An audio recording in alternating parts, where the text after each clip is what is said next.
The First World War must be brought about in order to permit the Illuminati to overthrow the power of the Tsars in Russia and of making that country a fortress of atheistic communism. The divergences caused by the agents of the Illuminati between the British and Germanic empires will be used to foment this war. At the end of the war, communism will be built and used in order to destroy the other governments and in order to weaken the religions. The Second World War must be fomented by taking advantage of the differences between the fascists and the political Zionists.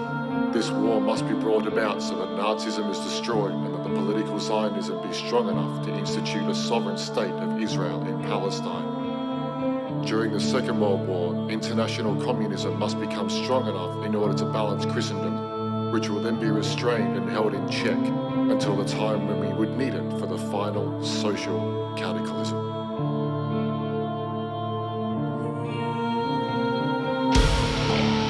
The Third World War must be fomented by taking advantage of the differences caused by the agents of the Illuminati between the political Zionists and the leaders of the Islamic world. The war must be conducted in such a way that Islam and political Zionism mutually destroy each other. Meanwhile, the other nations, once more divided on this issue, will be constrained to fight to the point of complete physical, moral, spiritual and economical exhaustion. We shall unleash the nihilists and the atheists, and we shall provoke a formidable social cataclysm, for in all its horror will show clearly to the nations that effect of absolute atheism, origin of savagery, and the most bloody turmoil. Then everywhere, the citizens, obliged to defend themselves against the world minority of revolutionaries, will exterminate those destroyers of civilization, and the multitudes disillusioned with Christianity, whose theistic spirits will from that moment be without compass or direction, anxious for an ideal but without knowing where to render its adoration, will receive the true light through the universal manifestations of the pure doctrine of Lucifer, brought finally into the public view.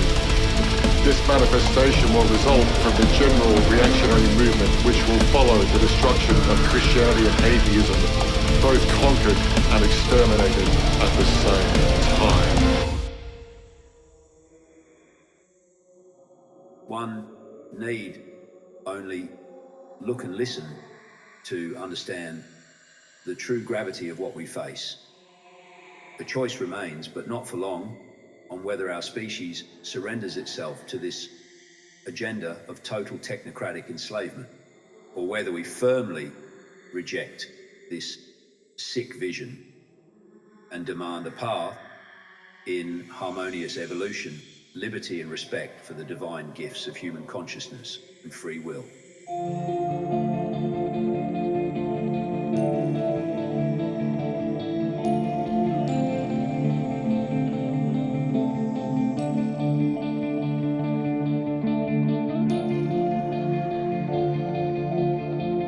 We have been brought up to experience ourselves as isolated centers of awareness and action, placed in a world that is not us, that is foreign, alien, other, which we confront. You are something the whole universe is doing in the same way that a wave is something that the whole ocean is doing. The real you is not a puppet which life pushes around. The real deep down you is the whole universe.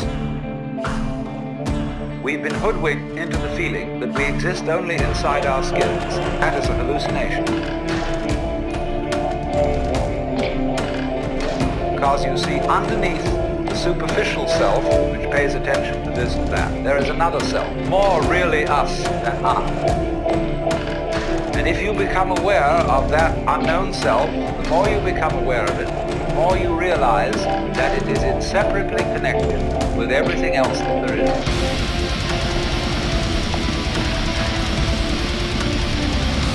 The ultimate reality of the universe is the self.